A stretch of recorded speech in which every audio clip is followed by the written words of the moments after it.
इस व्रत कथा के बिना अधूरा है करवा चौथ व्रत। जाने। वैदिक पंचांग के अनुसार करवा चौथ का व्रत हर वर्ष कार्तिक मास के कृष्ण पक्ष की चतुर्थी तिथि को रखा जाता है। इस साल करवा चौथ का व्रत 10 अक्टूबर को रखा जाएगा।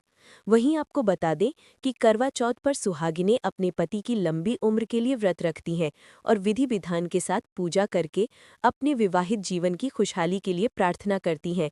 साथ ही करवा चौथ की व्रत कथा के बिना पढ़े पूजा अधूरी मानी जाती है। आइए जानते हैं इस कथा के बारे में। सूर्य मंगल दृष्टि से पलट सकती है इन 3 राशियों की किस्मत, पद प्रतिष्ठा मिलने के भी योग। जानिए करवा चौथ की कथा। काफी समय पहले की बात है। एक साहूकार था। उसके 7 पुत्र और एक पुत्री थी। सभी भाई अपनी बहन को बहुत प्यार करते थे। वहीं एक साथ ही बैठकर भोजन करते थे।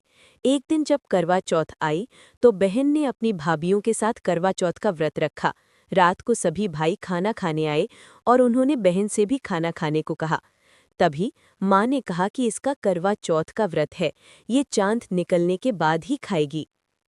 करवा चौथ का व्रत बिल्कुल न रखेंगे 4 औरतें, वरना हो सकता है भयंकर नुकसान। ये सुनकर उसके भाइयों ने जंगल में आग जलाकर छलनी में से चांद दिखा दिया। इसके बाद उसने चांद को अर्घ्य दे दिया और खाना खाने बैठ गई। जैसे ही उसने पहला टुकड़ा तोड़ा तो उसे छींक आ गई और दूसरे टुकड़े में बाल निकला। वहीं जैसे ही उनसे तीसरा टुकड़ा तोड़ा तो उसे अपने पति की मृत्यु की खबर प्राप्त होती है। वो ये सुनकर रोने लगी। इसके बाद उसकी भाभी उसे भाई की हरकत के बारे में बताती है कि उसके साथ ऐसी घटना क्यों हुई।